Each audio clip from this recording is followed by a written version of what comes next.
Aloha, motherfathers. Welcome in another episode of the Side Hustle Podcast on YouTube, TikTok, Facebook, Twitter, X, Instagram, maybe. I don't think we have that yet. We might. I might do the Instagram. I'm thinking, yeah, okay. All I right, have more freedom now to do that, so I can... You want to get into that? Nope. Okay. Not really. Maybe in time. You know, I don't want to be one of those YouTubers that makes that video. No, Hey guys, it's time to sit down and talk to you about something serious. No, don't do that. Don't worry, we're talking about When AEW you today. are It's not ready, serious. If you ever come around to that point, there is a couch right over there. There is a couch. Now, I am not your counselor. We're going to actually get somebody else to actually be the counselor and stuff. I was just commenting on your problems. Can you just get Tony Khan to come to the studio so I can just beat the shit out of him? Because that would make me feel great. Honestly, that'd be fantastic. I think that's all the therapy I need. We'll get a... Oh, don't worry. We're talking about AEW today because I can't we escape this fucking promotion because of this guy. Every week there's a topic. Every week. There is. And this one is probably one of the dumbest ones we're going to do. Can't wait. By the way, melting chocolate here today. Melting chocolate. At this moment of taping, I think it's 90-something degrees. Is it really in here? I think in here it is. I'm comfy. Now. I'm comfy. Well, that's good. That's good. Jogged up the stairs, feeling good. I crawled up the stairs. I actually felt... Pete and I were walking up the stairs. My legs actually felt heavy walking up the stairs. I don't know why. Have you been doing any workout or anything like that? Or I've been moving my mattress back and forth because I still don't have a carpet in my bedroom. It's been a week, by the way. They're going to get to it. I'm not going to slam anybody. There's been some behind-the-scenes stuff that's been going on. But the fact of the matter is, I slept wrong again last night, and I was frustrated, so I moved the mattress. I rearranged the living space again. So you think the reason you slept funny, so you need to move your furniture? I was just frustrated. I didn't like the son of a couch here. I kind of did that today. I have a work from home job, but I didn't feel good working from home. I didn't like my work from home conditions. You know, when you log in, people don't know this. When you have a work from home job, you have to hold up. When you have a work from home job, you have to be comfortable or at least alert and be in the right frame of space when you work from home. It has to. It's not easy just sitting down, flipping open the laptop, and logging in. It's not easy. It's not that easy. But could be a lot worse. So yeah. Could be way worse. Yeah, So. it could be a little worse. Could be that. If this doesn't work out, then we'll be doing the show live from Amazon, and it will be timed. And that's right. Coming to Amazon Prime this fall, the Side Hustle Podcast. Yeah. They bought the rights. Sorry, guys. I know we had a line. Are we gonna get like the $2 billion pie that they're gonna pay the NBA? My goal for this is to one day be on a level. Not like so. It's hard to be someone like Pat McAfee just because he talks about all sports. Right. We're kind of more niche in what we talk about. Right. And we've both had sports shows before and all that stuff, and it gets kind of mundane. I like kind of having a topic-centric show that revolves around one thing because you can really dive into it more, as opposed to just being general stuff. And everybody does it. Everybody does it. So it's hard to break through that way. I think the goal would be to. I'm having a show meeting in the middle of our actual show here, but to one day be able to do this full time and to do an hour show a day and have it live streamed on YouTube and on TikTok and all that stuff and be able to do it every single day. That's cool, but the main thesis of this show is that it's a side hustle. It's not meant to be. Tell you what, when the side hustle. Did you forget the name of the show? When the side hustle becomes the main hustle, that's when you know it's real. We're gonna rename the show when it really gets to that point. The main hustle. The full hustle. The full hustle, not the side. The full hustle television show. It won't even be a podcast. It'll be the full hustle television show. Side hustle, is we do it once a week. See that? You hear that, And guys? that's that. Double A's gonna make me a star. And then we hope to land big guests. We hope that we're able to do so. And we did land a big guest coming up. We're going to have it for you on... Should we air it on Friday? I think that's kind of cool. It's a nice little end-of-week treat for everybody. We'll do Thursday that. is when, obviously, today is when you guys are seeing the actual main podcast drop. And then our special guest will be on Friday. So that's kind of cool. So we can't wait. And we'll talk a little bit more about the guests. It involves a wedding. It involves Cody. And both of those are intertwined together. We'll talk about that a little bit. And a 20-year-old getting married. That's crazy. Yeah. That's crazy. Tell you what. The Stones on that man. Man. He getting married at 20 years old. And he's a badass, too, at 20, which is awesome. That's pretty cool. I'm looking forward to talking to him. There's some questions I have as far as like how this will all be executed and stuff. And, but Kyle, great job on that. But because it's the Side Hustle podcast, we do hope and aspire to hopefully land big guests. Big guests, whether they're from WWE, AEW, the world of journalism, pop culture, no matter what, we hope to land big guests. And we thought we were on the precipice of one of them. And Kyle, to his credit, he alerted me. I'm not even going to go to the slide yet because I can't even tell you who it is. But you alerted me that a certain WWE up-and-coming star who's doing really well right now, just recently drafted, recently came from NXT, is now in the final of the Queen of the Ring tournament. This person, you told me, followed our TikTok. I am so upset about this. Like, you have no idea. And the fact that I messaged this profile and they responded before Double A got back to me, and I was like, holy shit, this is great. So Kyle informed me that this one right here, she's a star, by the way. She's really good. She's really good. I'm so pissed. There's going to be a come to Jesus full circle moment when we actually get her on the show, and we're going to talk about this. Because, man, that's bullshit. Like, it is... All right. She's so good, too. I'm pissed. Damn it. So, she, or the account, followed the Side Hustle. Lyra Valkyria is who we're talking about, by the way, too. Followed the TikTok.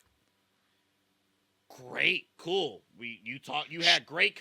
Remind the audience what you said about her last week. Oh, she's killing it. She's, with the exception of Tiffany Stratton, she's been the most over person to come out of NXT in a while. Mm-hmm. Bron's getting there. We'll talk about him a little bit later, too, because he's doing some crazy shit. Yeah, he is.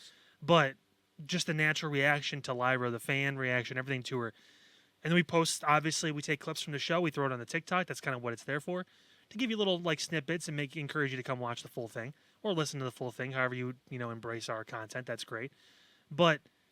she followed it, and she liked her own TikTok. She liked the video of her. And then I messaged her saying, hey, I followed her account too because I found it. It has 43,000 subscribers, which that's how much she has on her Twitter and stuff too. It's around those 40. So I'm thinking, okay, this is legit. Her tag is @Real Valkyria. Yep. So it's like, oh, okay. And I messaged her saying, hey, love your work. Really appreciate you obviously following the show. Would love to have you on sometime to talk about your rise and your journey, and would just please let me know if we could ever work something out. And she responds, and I'm going to read this because I didn't tell you the message that she sent me, right? So the actual message I got back was, nice meeting you, fan, .. Thanks for supporting my dream and career, .. May God Almighty continue to bless you always. Oh my God! Where are you chatting from? Hey, so she followed my personal account. And then she followed Double A. She followed, so Sunday night, 11 o'clock, she follows my personal account. She's not on the fucking Twitter or on TikTok at 11 o'clock at night on a Sunday. I'm thinking, you know what? It's kind of like the old, you don't text anybody this late, or, when you're talking to a girl, when you're younger, wait till the next day. Don't respond right away. You look desperate. Don't do that. from your personal account. Company or show account is different. Show account, if you respond right away, that's different. That's a show account. That's something that's expected. Personal account, you wait. I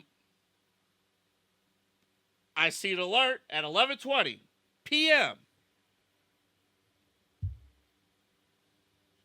Nice meeting you, fan. No. Thanks for supporting my dream and career. No. May God Almighty continue to bless you always.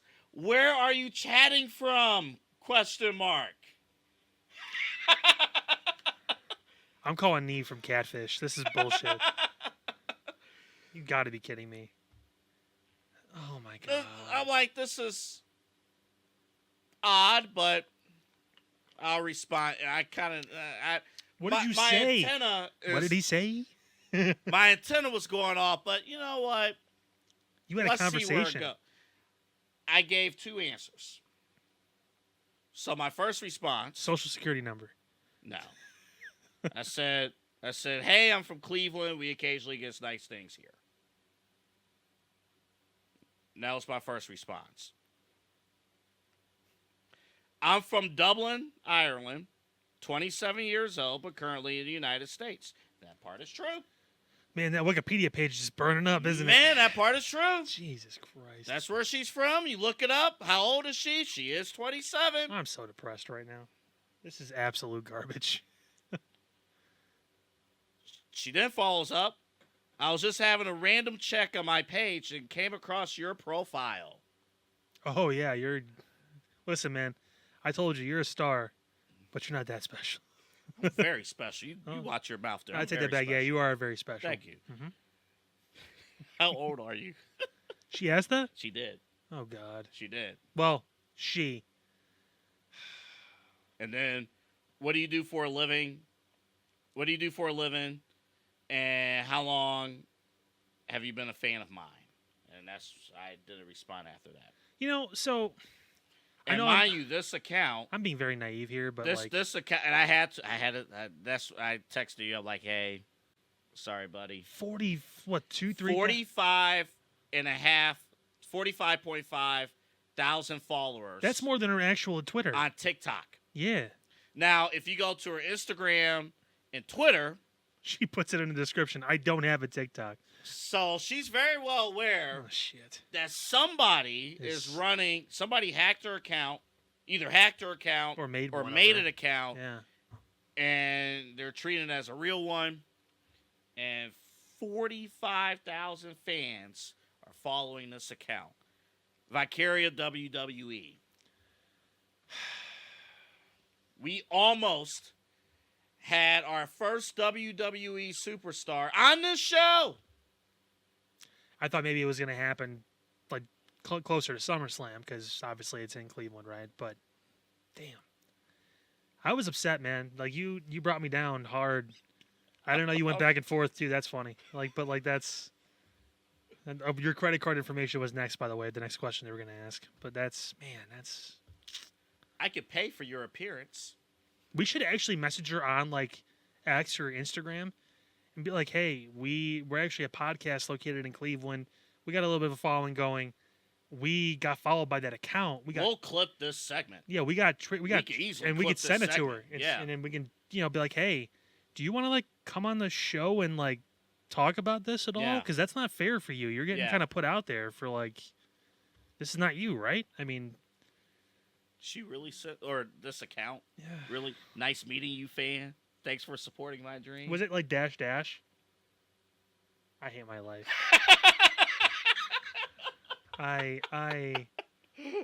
This whole show is gonna be me just like upset and eating shit. Like that's what this entire show is gonna be. God. You for a real behind the scenes reason, me just because I'm grumpy. But well, no, but like I actually, besides the fact that she is like stupid attractive, like this is like she's actually like really good. And besides all that, she beat Io Sky. Yeah, like she had a legitimate, like she's gonna be in the final. She's gonna be on this pay-per-view. She's got a chance to win it because it could be some screwy shit going on the other side. So you never know. But I mean, I don't.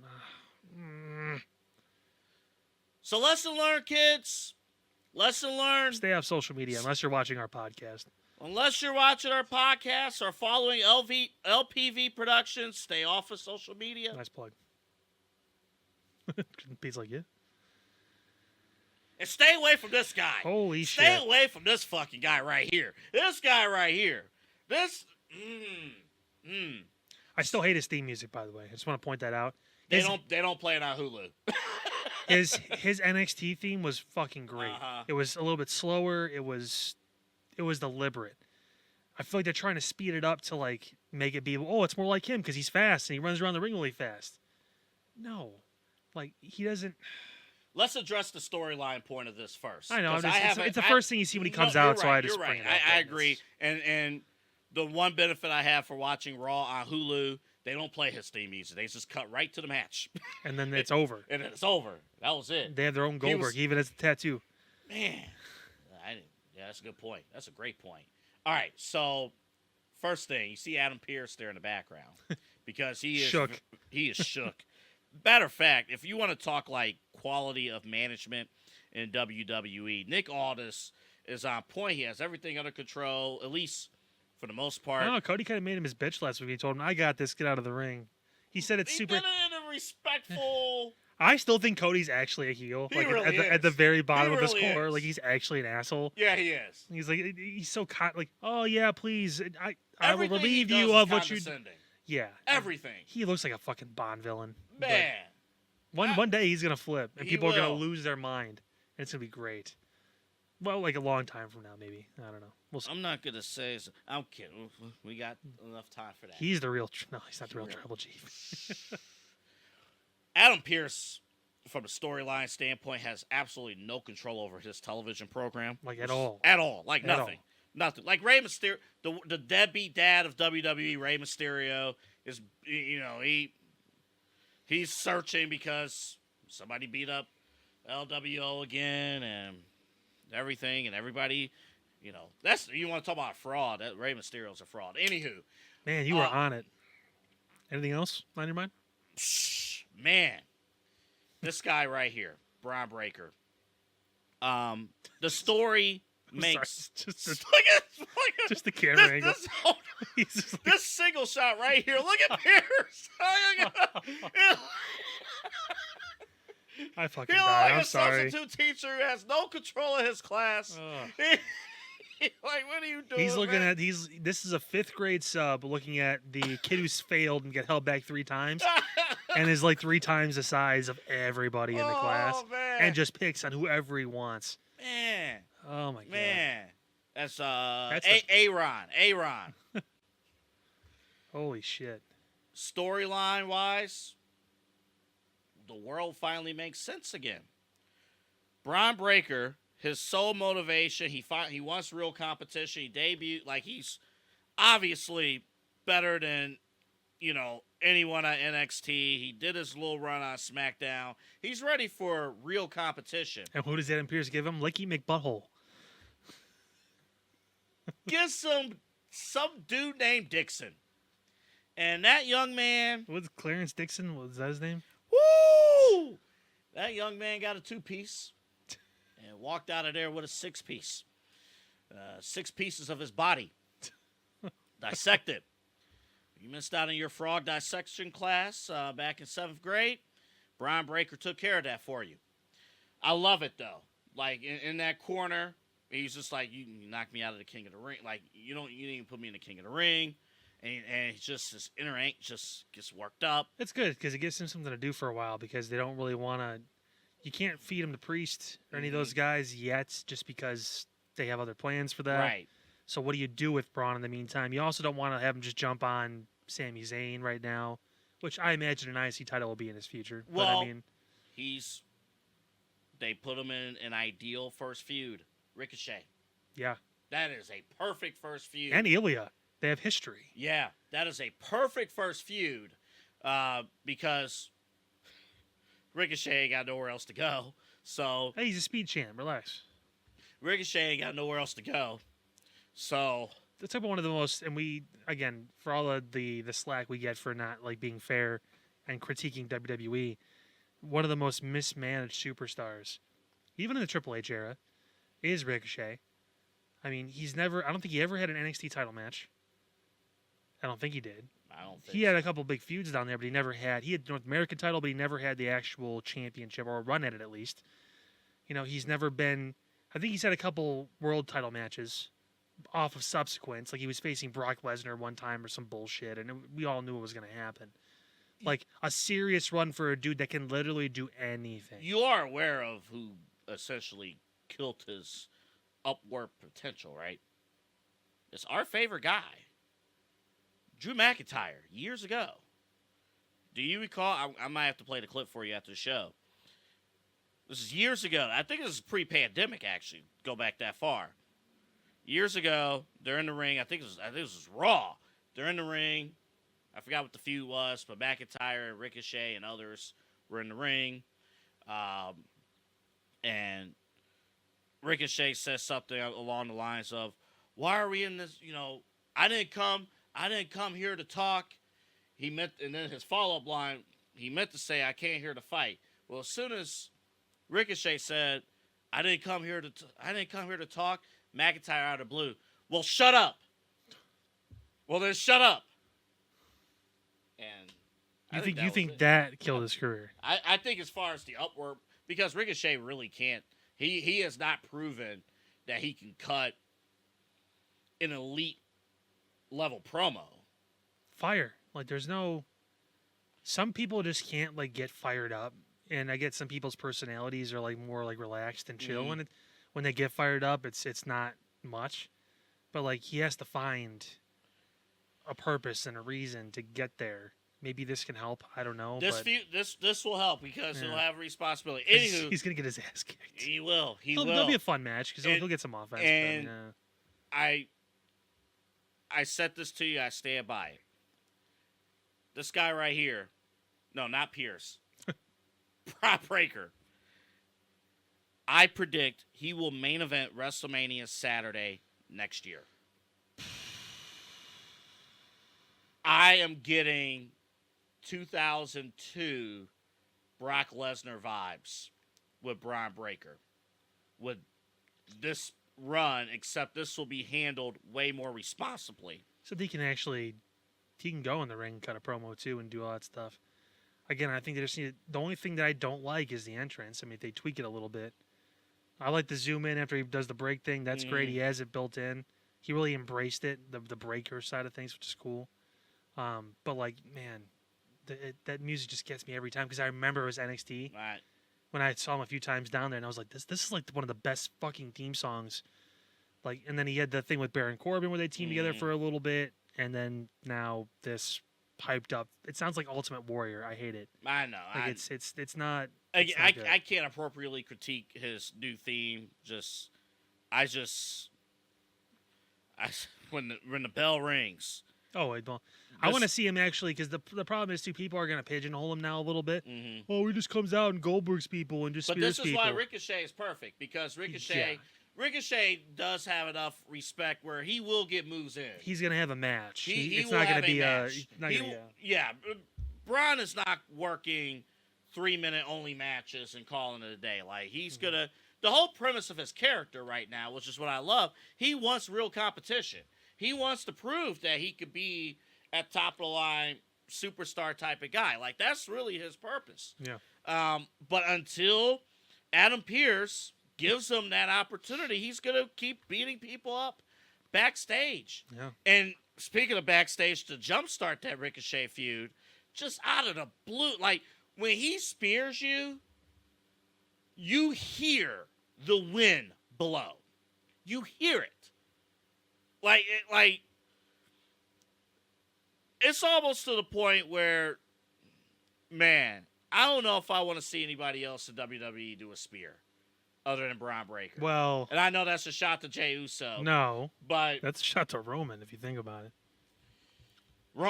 He ain't here right now. Roman ain't here right now. So I'm talking about people who are here right now. God, I know other people will actually do it, but man, when Bron Breakker hits, so my prediction. This guy's going to main event WrestleMania Saturday. I could see it. For the world title? For the world title. You think it's going to be that's going to be whatever he's doing is going to be more hot than possibly finally getting that Seth Punk feud. Because Cody's going to be in the main event of night 2, probably against The Rock. Mm-hmm. So, unfortunately. I think so, and they might do Seth Punk before Mania. They might be, because you think well, also Mania's a few weeks later. Yeah. So But when's Seth going to be back, too? That's the thing, because he got the knee surgery. He's re-signed. He's good. He can take his time. Question. I mean, he might not be back until beyond SummerSlam, getting closer to Survivor Series. That's a good question, too. And we got to think, too, will CM Punk at any point get hurt again? Will he get hurt again? I hope not. And will CM Punk actually touch the world title at any point when he comes back? I think within the next year. Well, so Priest will have a little run, but I imagine at some point McIntyre's going to get that title back. And that's where obviously Punk can either he'll cost them in Glasgow and they can have their feud because Punk's going to get cleared by the middle of June, or McIntyre will win it. They'll do a thing, and then they'll feud. It'll be the summer of Punk all over again, but it's going to be against Drew now. And remember, too, and I forgot to add this part, and this part's actually important. I'm going to actually say, I don't know if I'll lock it in. I'll say Bron Breakker, if he's on this continuous run, his path to getting that world title match, he's going to win the Royal Rumble next year. That seems a lot more feasible to me as the way to get there. The thing with that is, like, if I'm Braun, I'm going for Cody. I'm not going for whoever the world heavyweight champ is. He can, but I mean, like, if he really wants to be Brock Lesnar, like that level, that debut, that year, that rookie year, so to speak, I mean, you go for the biggest fish, right? But does it?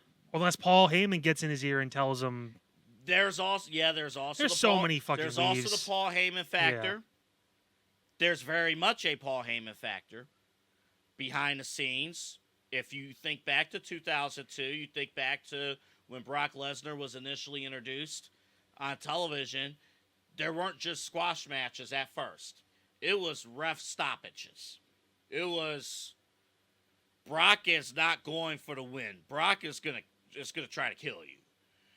And until somebody steps in and stops this. And when somebody steps in and stops this, you need more people than that. So you have that. Braun, in a way, though, we got to keep a close eye on this, too. All of this is business, right? I want higher competent. Why did you not put me in King of the Ring? Like, his issue right now is with management. Yeah.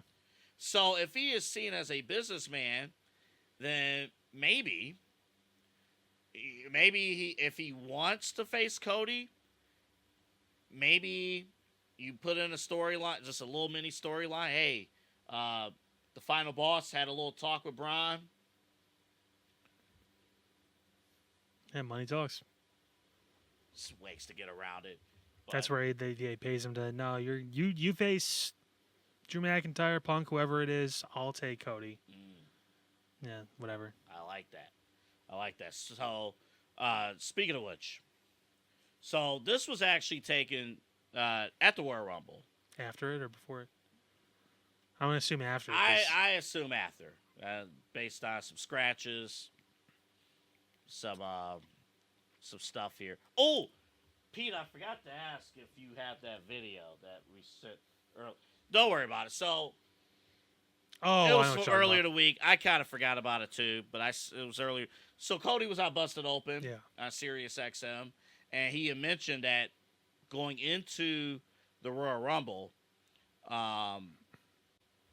he was told that day that there was a strong possibility that the main event was going to be The Rock versus Roman Reigns, and that Cody was going to get the W and was going to win the Rumble, but he had to operate that whole day. Like, wait a minute. I waited for this for 2 years, basically. Now, you know, I was supposed to win last year, beat Roman last year. I was supposed to, and that was documented that he was supposed to win. Vince and Triple H booked him to win Mania 39, and then Roman and Paul Heyman said, "Hey, let's keep the title for another year, and then maybe Cody could win next year." And then to find out the Royal Rumble, Rock is going to take your place. But you're going to win the Rumble. We'll give you Cody. We'll give you Seth Rollins for the other championship. That had to be really tough on Cody's side of things. My question, and we talked about this when we started this show months ago, was it always in the plan for Rock and Roman to have that match at Mania this past year, or did the fans of Cody Rhodes, to that whole We Want Cody movement and the execution of, Cody didn't necessarily, when he gave up his spot on SmackDown to The Rock, he didn't necessarily look like he enjoyed giving up his spot. Because he didn't. Didn't. I mean, yeah. Did the fans change the WrestleMania main event this past year? I think that the one thing that obviously Triple H gets a lot of credit for is being able to adjust, but not to throw all the story out. Like when Vince would make adjustments, it would be very last minute, and it would be like, we're not telling a story, we're just flipping. That's why people hated the booking, and they hated watching WWE for a long time.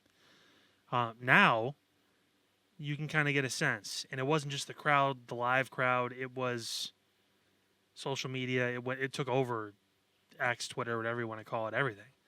I think it's a little bit of everything that played into it, and then when you have that much groundswell of support for somebody, kudos on the leadership for WWE to jump on that and be like, you know what? Okay, we probably should. I mean, it's not like this guy came out of nowhere. He's been here. He's worked his ass off. He got to the point. He did win the Royal Rumble, so it does technically make sense for him to say, fuck you, Rock, it's my match. Mm-hmm. He can go back on that little talk they had. Okay, let's lean into this a little bit. And let's see if Cody can become an even bigger star now, because he's not just overtaking Roman, he's overtaking The Rock. And think about this, too. And there was supposed to be a documentary about behind the scenes of WrestleMania 40, by the way. That was supposed to debut the Wednesday after Mania. That was going to be 12 minutes long. Yeah, right. It's now going to be at least an hour. It's a full-length documentary now. Yeah. And they have to put the final touches and stuff. Think about this before we move on. I don't know. At some point we'll get Rock versus Roman, but the next chapter, Cody proved himself so much that now The Rock wants to face Cody at next year's WrestleMania. And it almost seemed and we talked about it, of the four, of Rock, Roman, Cody, and Seth, it felt like going into this past year's WrestleMania that Roman was actually dead last as far as impact players. Yeah. It almost seemed like the feud going into this past year's WrestleMania was actually Rock versus Cody. And I think we're going to get that next year. So, I mean, look, kudos to Cody for at least, look, he proved his worth, and he did the job. He also talked in that interview, too, about it seemed like he had bad luck at every stretch going into WrestleMania. The incident with his bus, the few days before, his bus burned down. Staying in Seth Rollins' tour bus, yeah. They had to get another tour bus and everything. And then remember, too, go in WrestleMania Saturday this past year, hey, you got to eat the loss. All these things that if you're a dedicated Cody Rhodes fan, you had to go through. And I didn't think the fans could have that much power to turn something around, but it looked like they did. Yeah. I give him credit. It was awesome to see. It would have been nice to see Punk continue on. This is he's made the most of his time still. He has. I mean, at least he's made an impact. He which has. is good. Everything that WWE has asked Punk to do, and then some, he has done. Yeah, he looks like he's a real pain in the ass to have around, guys. Man. Imagine if you were actually adults. Give me three guys who are, off the top of your head, three guys who are the biggest draws in professional wrestling today. Roman Reigns, Cody Rhodes, CM Punk. AEW had two of those three guys. One of them started the fucking company. Gone. Another one helped you get that. The biggest thrall of a wrestling show ever. Right in my basement of my mom's, and I was so excited. Yeah, fuck you. But, like, he was one of the reasons why you drew 80-some thousand people. Turnstile counts not included. But nevertheless, like, yeah, you had him. You once had me. What the fuck? You once had me. We'll talk about it shortly. Okay. You wanted to talk about Bayley and Kudos on you for throwing this in last minute. That's awesome, man. I told him this like an hour before the show, and he threw in a very flattering picture of Bayley, so I appreciate that. no complaints. Nope, not at all. No complaints. Yep. What a shot. I'm gonna need a minute. All right, Bayley. Bayley wants to start a new Evolution 2.0 here. Well, she wants to do another pay-per-view, an all-women's pay-per-view. The first Evolution got some flack from some people. Obviously ran in the Vince era. You know, this is a different... It had good intentions. Yeah, but it kind of was... But it seemed last minute. It was done in a house show environment. Yeah. And it was actually a showcase to put over Ronda Rousey more than anything else. It was, unfortunately. I think it was her and Nikki Bella at that point. Yes. Yeah, was the main event. Yes. There are some things that have changed since then. They have more than enough of a women's roster to do this. And honestly, what I would do too is, though it's a women's pay-per-view or a premium live event, whatever you want to call it, I'd have cut-ins with like, oh, we're having an NXT Women's Championship and it's Roxanne Perez and Cora Jade, and oops, here's CM Punk in the back talking up the girls or whatever it is. I mean, like, you can still sprinkle in some of that huge star power we literally just talked about. Yeah. To elevate them even more, because I mean, there's enough solid women in WWE that they can definitely have their own show. It doesn't need to be like, you know, we need to do this every year, but I mean, like, it can be a special attraction you do once every couple of years, whatever it is, and make it mean something. Well, remember, this past year's Royal Rumble, I believe, was the first Rumble to not really feature any previous, like, WWE legends. No, there was maybe not even a handful, if that. Yeah. Because they drew some girls from NXT. They brought in Jordan Grace from TNA. Mm-hmm. I mean, there's enough girls on the roster that are killing it. So I mean, you don't really have to worry about tapping the old well anymore. You've built up this women's division enough where you've got 20, 25 girls that can go out there, and there's probably about 5 to 10 of them that we could say, oh, I could see her winning. Yeah, that's awesome. That's a good problem to have when you have that much talent, because you're able to sift through and give everyone stories and make everything mean something. And I mean, it's awesome to see. And I think she's one of the leaders, obviously, when it comes to that, when it comes to bringing this into the next wave and being able to do this to where we talked about Mount Rushmore with the women's side too. Yeah. She's, I don't think, on either one of our Mount Rushmores. Yeah. I mean, this is stuff that gets you, obviously, winning the Royal Rumble, winning the championship again, being a 6-7 time champion, whatever she is, but doing stuff that I told you, one of the biggest things for me, it's when people watch you, do they get inspired? Do they want to do what you do? So when you are in your 30s, 40s, whatever it is, and these new girls are coming up, they're saying, I watched Bayley. You know, I watched Bayley when I was growing up, and that's who I wanted to be. I watched Lita growing up. I watched, you know, whoever it was, Alundra Blaze, whatever it was, that kind of stuff. I think history's going to be on the side of Bayley. Oh, God. When Like, it's this is all said and done. She will go down as, I think she will be a Mount Rushmore. It's going to be very difficult. The men's side is obviously very difficult too, but like, kudos to her for making it a tough conversation, because everyone's like, oh, it has to be Lita and Trish, and then it's open for debate.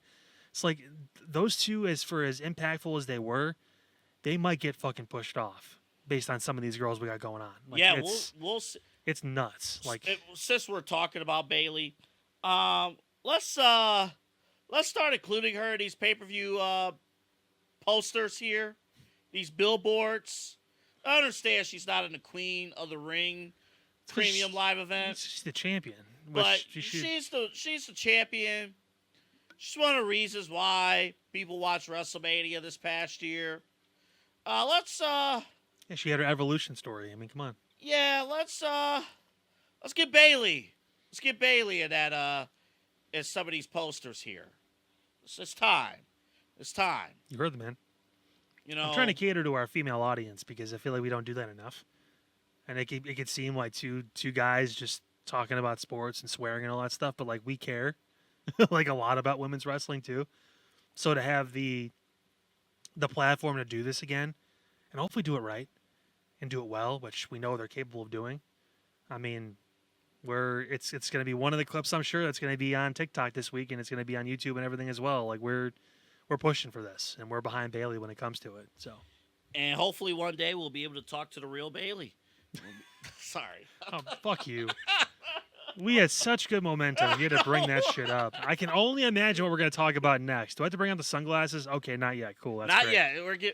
We're getting there. Fuck. 2 pay-per-views this weekend for each company. Real quick out of there's a game that I was thinking about doing. We're not going to do it because I couldn't think of it. I couldn't think. I didn't have enough time. Honestly, I didn't have enough time today to really put it together. He tells me about this game like the day before the show. He's like, we're going to do this. I'm like, all right. In order for me for us to execute this game, one of us has to know the storylines. That's the problem. I know him. I don't know how. I mean, I watched the show, but like I do. Like for some reason, I just get it. I don't know. But anything that stands out to you for this pay-per-view on Saturday? Saturday, 1 o'clock in the afternoon. The one thing I'll mention about this, the tournaments have been built up really, really well. Cody and Logan Paul had an outstanding contract signing last Friday. talking about the stepping up, yeah, you called it. Outstanding. And Liv did a good job too for me on Monday. She just more prominent role. She did a great job. She really did. She did a great all throughout the show. I thought she was great. Getting out of the same car as the Judgment Day, all that stuff, right? Yeah. I had to. Oh, I didn't tell you this. So I pop in Raw like a day late because I get the Hulu version, and then I read the results afterwards. I had to, when they was doing the intros, I had to rewind a couple times because it wasn't the same shot. It wasn't the same shot. So Damage Control, they're walking, and you got to pay attention to the time too. So I think what was it, Damage Control?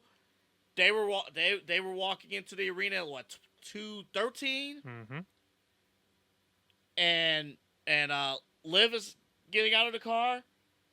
They go to another shot of somebody else, and then they go to Jey Uso walking into the arena at 2:16. And Finn Balor's just on his phone, just walking from the same direction. Same car. Cinema, baby! Cinema! That is cinema! Pete's like, fuck my mic.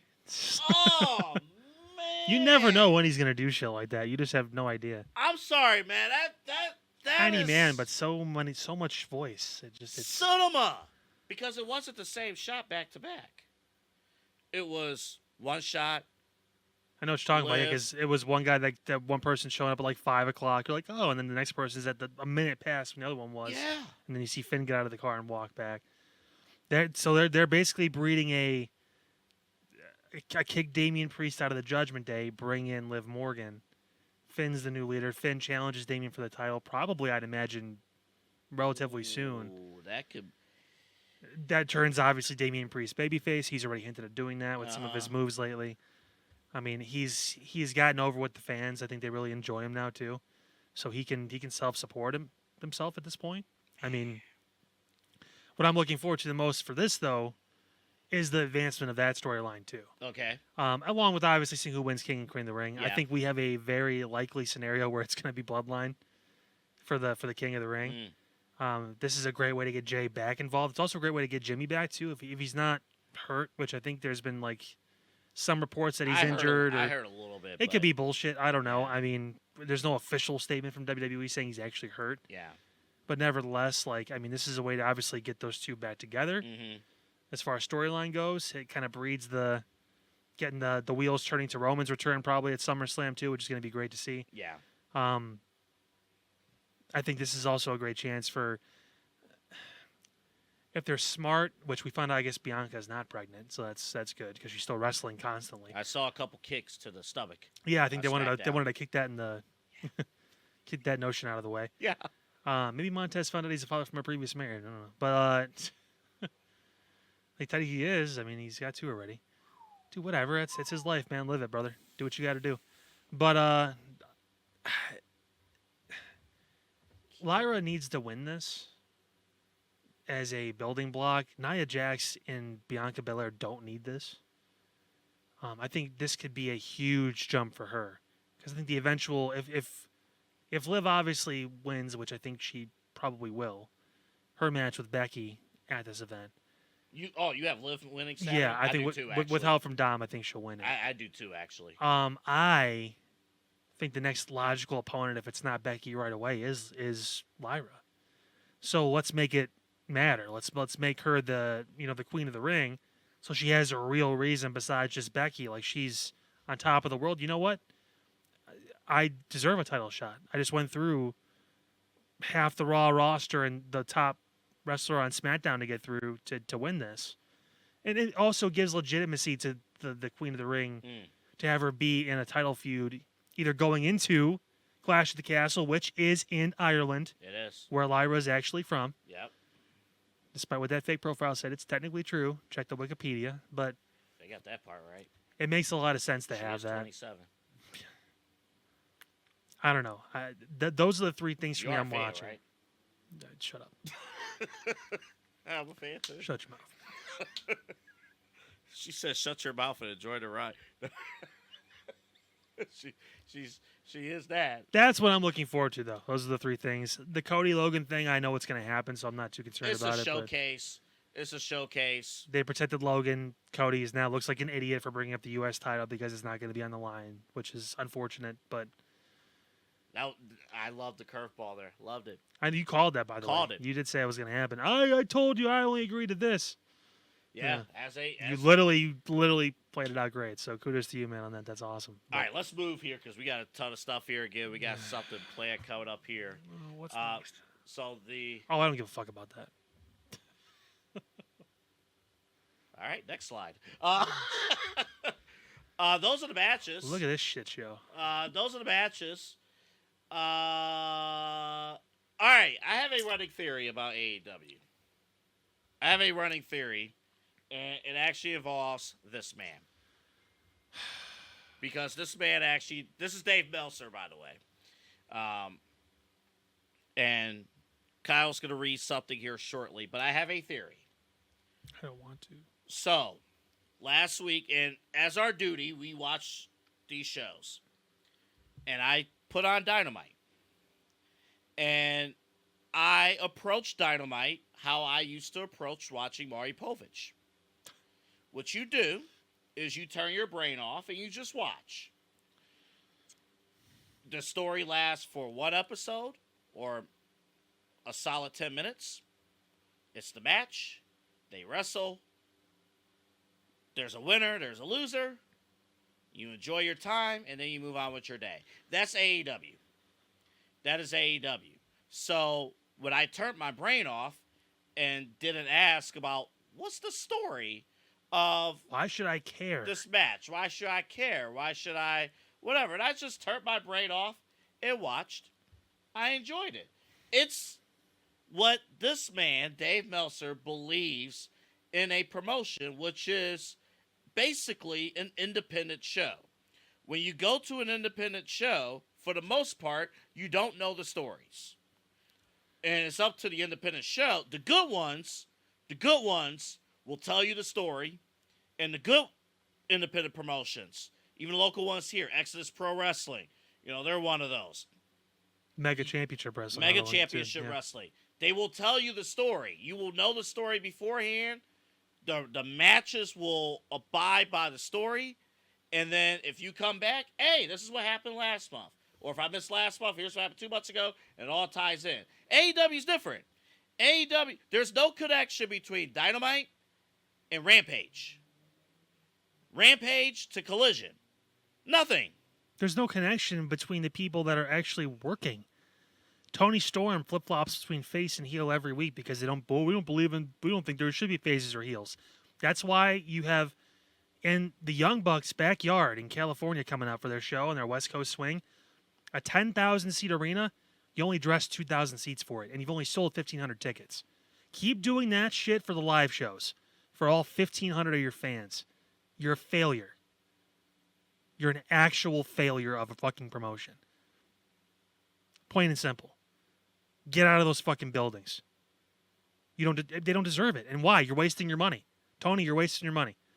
If you're going to keep catering to smaller and smaller audiences and keep calling this a win, when Dynamite just had the lowest rating it's had since 2021, literally eat a dick. Like, please. And here's the other observation. This Fucking is the embarrassing. other reason why the ratings are. And this man's like, I don't understand how the ratings are going down. It's the NBA playoffs and the Stanley. Okay, the NBA playoffs just started this year. He'll get a little bump. They'll get a little bump when the playoffs are done. I didn't know that the NBA playoffs became a thing. I didn't know the NBA was created in 2024. I didn't know that the Stanley, that people play on ice and hockey, and the Stanley Cup playoffs started in 2024. I didn't know. I thought that was just. I didn't know that wrestling shows didn't go up against the playoffs for the last 30, 40 years of whatever. The Young Buck, the people who are leading the television show, the top story is the Young Bucks. They're losers. Yeah. I'm not even I'm not even joking in the standpoint of like they deserve like bigger props and stuff. Like I feel bad for them. Like no, they have no redeeming qualities. It's X-Pac in his worst day leading your television. When you pick the wrong people to lead your television, and you turn your brain off, you watch the wrestling, at least enjoy the wrestling. But then you have Tony Schiavone and the announcers talking about, oh, well, I wonder what the Young Bucks have to say, and wonder, what Jack Perry, doing it. Losers. And they have no redeeming qualities. I told you this before, and it's part of our Let's Fix It AEW, which of course is on the YouTube. Go check it out after you're done watching this.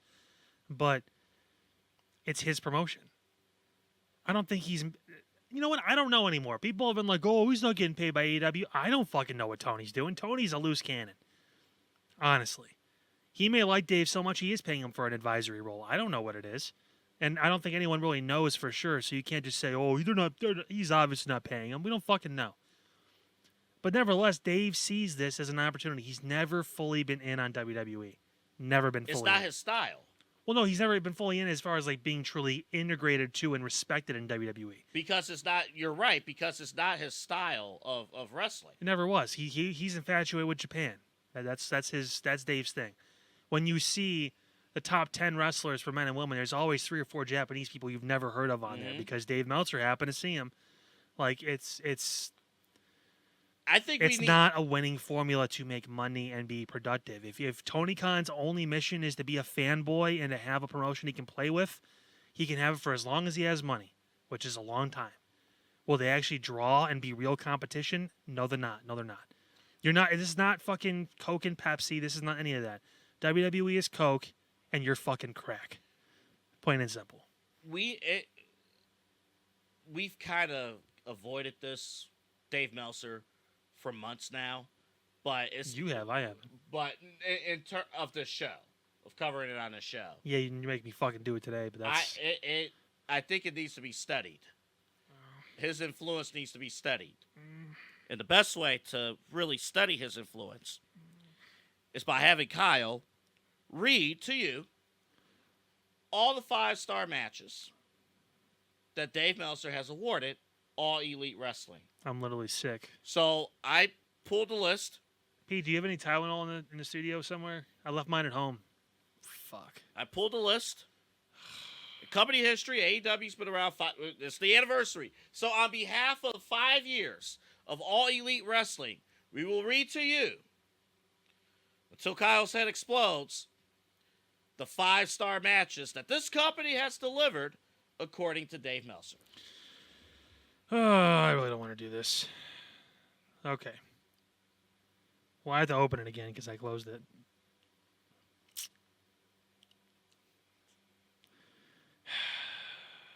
I thought they were going to be like rating as far as like, the top matches too, but this is just like literally every match.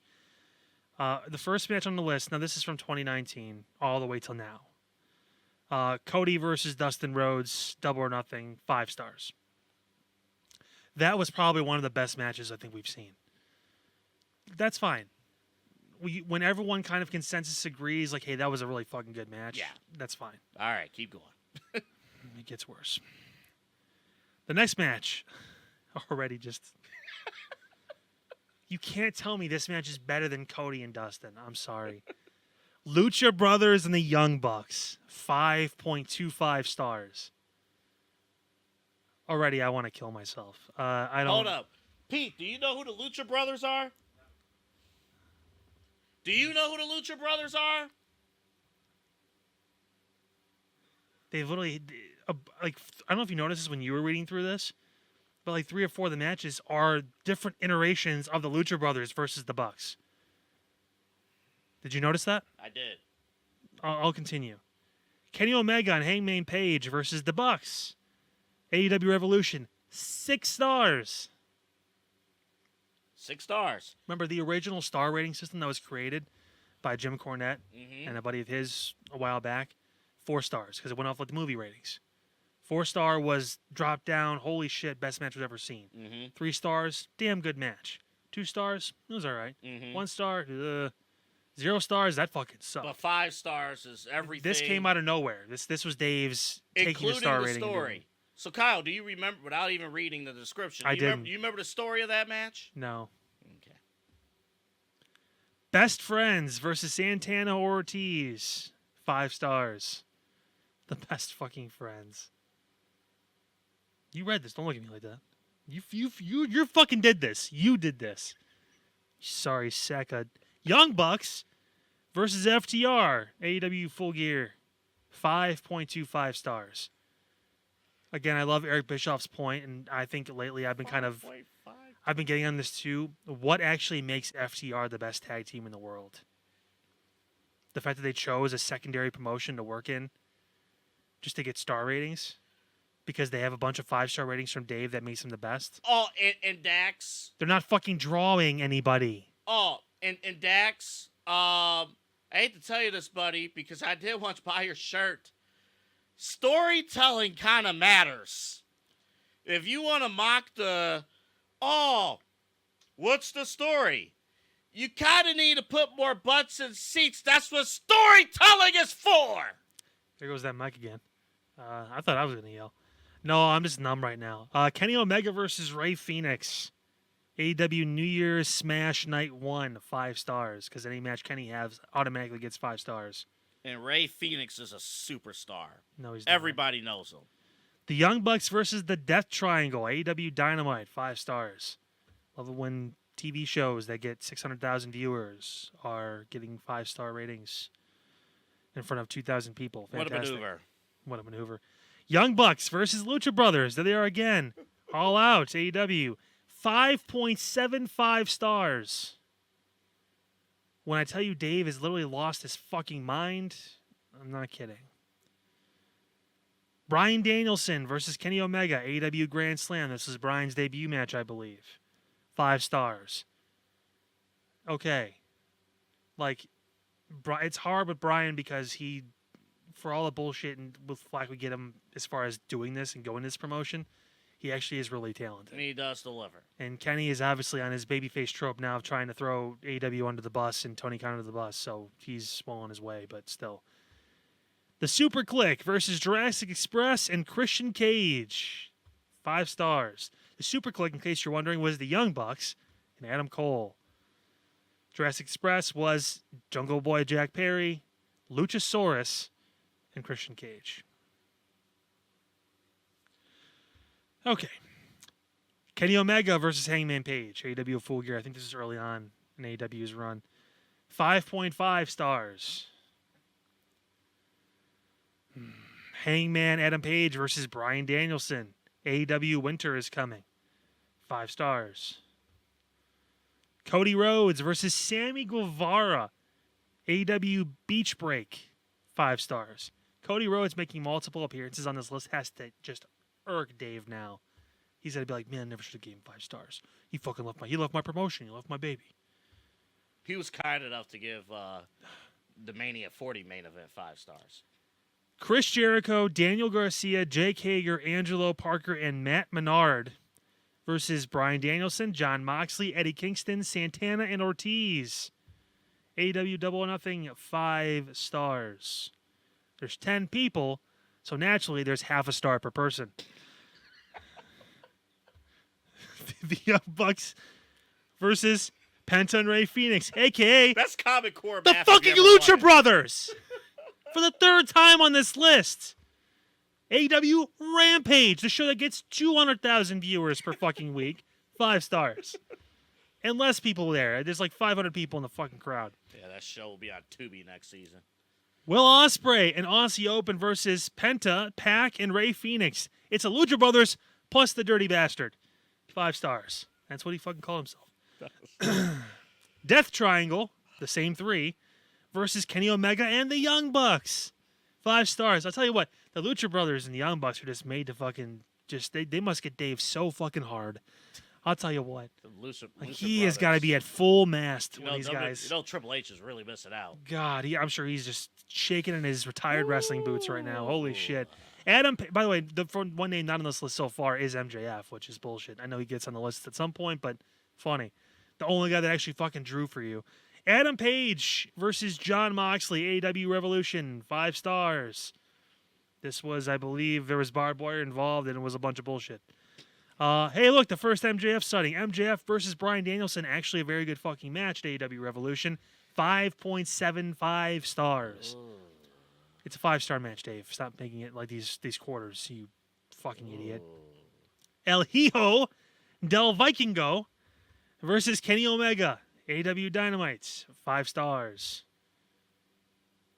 The son of the Viking was the guy's name, and he is nowhere near Icelandic, Norwegian. He's from fucking Mexico. Next fucking slide. Adam Page, Kenny Omega, and the Young Bucks versus Bryan Danielson, Claudio Castagnoli, Jon Moxley, and Wheeler Yuta. There's a guy named Wheeler Yuta on this list. 5 fucking stars. I'm not even close to being done. That's the part that annoys the shit out of me. Kenny Omega and Will Ospreay, AEW Dynamite. This is their TV show. 6 stars. All right, we can stop. Okay. I'm fucking committed. We're here. Okay. FTR versus Bullet Club Gold, AEW Collision, 5.25 stars. Bullshit. Bryan Danielson versus Ricky Starks, AEW All Out, 5 stars. Dave is just sucking off Bryan left and right so he stays in the promotion that's fucking tanking. Kenosuke Takeshita versus Kenny Omega, AEW All Out, 5 stars. Oh, the next fucking Japanese star nobody knows. Great. Bryan Danielson versus Zack Sabre Jr. I actually like Zack Sabre Jr. I saw him, guess where? WWE, because no one fucking cares about any of his other work. Wrestle Dream. AEW Wrestle Dream. 5.5 stars for 2 guys that weigh a combined 300 pounds. Fantastic. Swerve Strickland versus Adam Page. AEW Full Gear. 5 stars. Kenosuke Takeshita, I'll say his name correct this time, versus Will Ospreay. AEW Revolution. 5.75 stars. This is unbelievable. That was the show you were at, right? No, you weren't at Revolution. No. Will Ospreay versus Kyle Fletcher. Kyle Fletcher. AEW, 5 stars. Will Ospreay versus Bryan Danielson. AEW Dynasty. This is the craziest one. This is the one you were at, right? This was the one I was at. 6.5 stars. Dave almost had an aneurysm in his pants when this match happened. He literally almost had to die because he came so much. It's insane. And that was the last one. So, according to Dave Meltzer, every match in AEW is a 5-star match. All of those matches. I'm sweating because that's how upset I am right now. All of those matches was better than Shawn Michaels versus Undertaker. All of them. All of those matches were better than any Kurt Angle match in WWE. All of those matches